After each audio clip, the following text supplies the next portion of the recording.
A'oudou billah minash shaitanir rajim, bismillahir rahmanir rahim, assalamu alaikum. Je cherche la protection de Dieu contre le Satan, le lapidé, de par le nom de Dieu, tout clément et tout plein de miséricorde, que la paix soit sur vous. Pensez à partager cette vidéo, à la liker, à souscrire à la chaîne et surtout aider le projet culturel musulman universel. Profitez de ce mois de générosité et de fraternité du mois béni de Ramadan pour accéder à cela, en aidant ce projet qui est très utile, qui est en fait le vôtre. La colère de Dieu s'arrête à Allah. En ce jeûne du mois béni de Ramadan, mois de la miséricorde, de la descente de la vérité, El-Haq de Dieu, nous devons faire encore plus d'efforts avec crainte et amour en Dieu pour bénéficier durant ce mois béni une récompense méritoire dans chacune de nos bonnes actions, afin de gagner des hasanat, des hajar et tawab, selon le désir de Dieu, lui seul le Très-Haut, exalté soit-il, naturellement. Dieu le Très-Haut, exalté soit-il, nous rappelle dans sa sainte parole que sa colère apporte la souffrance d'un châtiment atroce. Et nous verrons plusieurs épisodes selon les textes sacrés du Tanakh, les évangiles et de El-Qur'an, la révélation récitée. Allah Ta'ala, Dieu le Très-Haut, exalté soit-il, nous dit dans la sourate El-Baqarah, la vache au verset 41 et 90, au 41, « Ayez foi en ce que j'ai révélé et qui ne fait que confirmer les messages, c'est-à-dire de Torah et de l'Anjil, que vous avez déjà reçus. Ne soyez donc pas les premiers à les renier et à troquer mes signes, mes révélations, contre un vil espoir. C'est moi que vous devez craindre. Wa aminu bima anzaltu musaddikan lima ma'akum wa la takunu awwala kafirin bi'i wa la tashratu bi'ayati tammanan kalilan wa iya fa'attakun. » Et au verset 90, « Comme il est vil ce contre quoi ils ont troqué leurs âmes. Ils ne croient pas en ce que Dieu a fait descendre, Nazal, révoltés à l'idée que Dieu, de par sa grâce, fasse descendre la révélation sur ceux de ses serviteurs qu'il veut. Ils ont donc acquis colère sur colère, car un châtiment avilissant attend les infidèles. Bisa ma ashtaru bi'i anfusahum an yakfuru bima anzala Allahu bakhayan an unnazila Allahu min fadli Allah man yasha min abadi fabba'u bi khaddadin alla khaddabin wa lakafirina addabun mu'imun.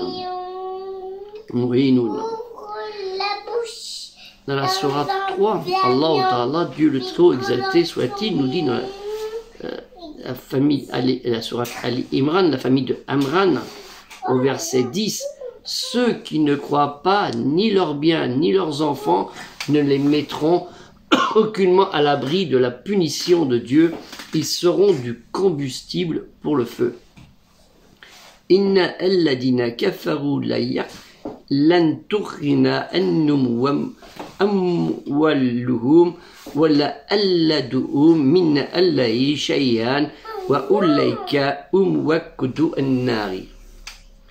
Et dans la sourate 16, Anna, les abeilles, au verset 106, quiconque a renié Dieu après avoir cru, sauf celui qui a été contraint alors que son cœur demeure plein de sérénité de la foi, mais ceux qui ouvrent délibérément leur cœur à la mécréance, ceux-là ont sur eux une colère de Dieu et ils ont un châtiment terrible. Man kafara billahi man ba'di imani illa man ukhira wa kalbu'u mutta'inum bil imani walakin man shara bil kufri sadran fa'allayhim khadabun minna Allah wa lahum addabun azim. Et Dieu le Très-Haut exalté soit-il nous dit dans la sourate 24, En-Nur, la lumière au verset 24, le jour où leur langue, leurs mains, ainsi que leurs pieds témoigneront contre eux, ils désavoueront leur forfait. Yaoum tashhadu allayhim al-sinnatuhum wa addihim wa arjuluhum bima kanu yalmaloun. Et dans la sourate 26, au verset 135, concernant le prophète Houd, héber de la Bible, l'ancêtre des Hébreux, à son peuple, les Had, qu'on trouve dans la péninsule arabique du sud, je crains pour vous le châtiment d'un jour terrible. Inni akhafu alaikum addaba yaoum azimin. Et ce fut le cas. Chapitre 39, El-Zumar, les groupes, au verset 54, et revenez repentant à votre Seigneur et soumettez-vous, soyez dans l'obéissance et l'obédience à lui, avant que ne vous vienne le châtiment et vous ne recevrez alors aucun secours.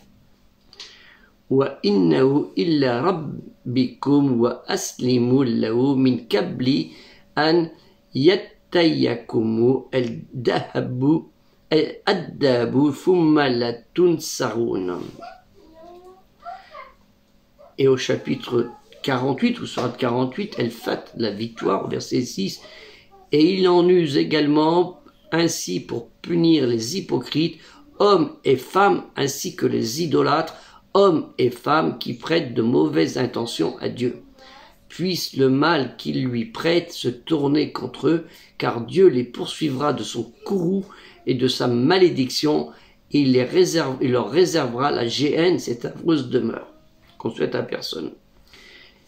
وَيُؤَدِّبَ الْمُنَّفِقِينَ يَأُو الْمُنَّفِقَاتِ وَالْمُشْرِكِينَ وَالْمُشْرِكَاتِ الْدَانِينَ بِالَّذِي دَانَ اللَّيْسَ عَلَيْهِمْ دَائِرَةُ السَّوْءِ وَخَدِّبَ اللَّهُ عَلَيْهِمْ وَلَّعَنَهُمْ وَأَعَدَّ لَهُمْ جَهَنَّمَ وَسَاءَتْ مَصِيرًا.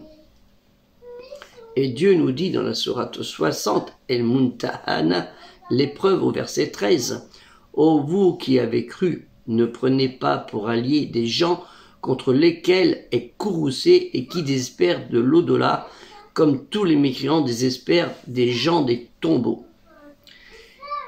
Ya ayyuhalladhina amanu la tatawalla qawman khaddiba allahu alayhim kad yas'aisu min al-akhirati kama aisa al-kufaru min ash-shabi al-kuburi. La vie ne regarde pas en arrière, cela continue avec ou sans vous. Soyez prêts pour tout ce qui vous arrive. Lorsque vous y attendez le moins, il vous testera et il vous mettra au défi. La façon dont vous répondrez donnera le ton pour le reste de votre vie. Ne prenez pas les choses pour acquises, soyez sous vos gardes. D'une manière générale, la colère de Dieu s'abat sur tous ceux qui se révoltent contre sa loi et se livrent à des excès inadmissibles, et nous le voyons dans les prescriptions divines. Exemple dans le Tanakh, la Bible, le Pentateuque, on trouve dans l'Exode de Moïse et son peuple quittant Kémet, l'Égypte ancienne de Pharaon. Et comme je vous dis, dans le Tanakh, la Torah, l'instruction de la loi, l'Exode, Shemot, les noms, et dans le chant de la victoire, Béchala, chapitre 15, verset 7, « Par la grandeur de ta majesté, tu renverseras tes adversaires, tu déchaînes ta colère et les consumes comme du chaume. » Et à un épisode qui est très important, quand les bénis Israël, les enfants d'Israël, la descendance de Jacob, quittent Dieu pour les divinités, ça veut dire Baal. Baal, c'est les dieux cananéens du sol et de la fraternité. Et on trouve dans la Bible, Tanakh, les prophètes Nevi'im, dans les juges Shoftim, au chapitre 2, verset 20, « Alors la colère de l'Éternel s'enflamma contre Israël », ça veut dire les bénis Israël, la descendance de Jacob, et il dit « Puisque cette nation a transgressé mon alliance, que j'avais prescrites à ses pères, à Jacob, à Moïse, à Abraham, et lorsqu'ils n'ont point obéi à ma voix. Et nous retrouvons toujours dans la Bible, dans l'Exode, Shemot, la promesse et instruction en vue de l'entrée en Canaan, au chapitre 24, verset 1, cela. Et nous voyons une preuve dans la dernière révélation de Dieu, Allah Ta'ala, qui nous dit, dans la sourate 7, Al-Araf, le purgatoire, verset 154, « Et quand la colère de Moïse se fut calmée, il prit les tablettes de la loi, il y avait dans leur texte guide et miséricorde à l'intention de ceux qui craignent leur Seigneur. » Dieu dit à Moïse, et c'est ce que je vous ai dit tout à l'heure pour l'Exode, au chapitre 24, verset 1, Dieu dit à Moïse, « Monte vers l'Éternel, toi et Aaron, Nadab et Abidou, et 70 des anciens d'Israël, et vous vous prosternerez de loin. » Pour les 70 des anciens d'Israël. Et selon l'exégèse musulmane, quand Moïse choisit 70 Hébreux, ces 70 anciens parmi les plus purs de son peuple, néanmoins, toutefois, ces 70 hommes voulurent voir la face de Dieu et se rapprochèrent de Moïse qui lui avait été admis à les contempler. C'est alors que Dieu les foudroya pour les punir de leur témérité et de leur arrogance. Nous trouvons dans la Bible Tanakh, hagiographe, Ketuvim, ce qu'on appelle les psaumes, Téléhim, le livre des louanges, qu'on nomme souvent le Zabour, le cantique, et au chapitre 76, le cantique d'Achaf, verset 8. Alors, Achaf était issu de la tribu de Lévite, fils de Bérekia, de la famille de Gershom. Gershom, c'était le fils aîné de Moïse. Et là, il est dit, « Tu es redoutable, à toi qui peut te résister quand ta colère éclate. » Et néanmoins, c'est ça le problème qui s'est passé pour ces 70 hommes. Tous les hommes ont besoin d'une justification par la foi, parce qu'ils sont tous, sans distinction, juifs comme païens, ils sont devenus pécheurs. Et c'est ça qui est arrivé. Du ciel, en effet, se relève la colère de Dieu contre toute impiété et injustice des hommes qui retiennent la vérité captive dans l'injustice. Sa colère, celle de Dieu, c'est-à-dire la justice punitive de Dieu, qui éclatera au dernier jour, celui de la colère, dies arae, c'est-à-dire le jour de la colère, par le jugement et les peines qui le suivront, mais il se manifeste déjà par l'abandon où Dieu laisse les hommes coupables et qui produit de si désastreux résultats.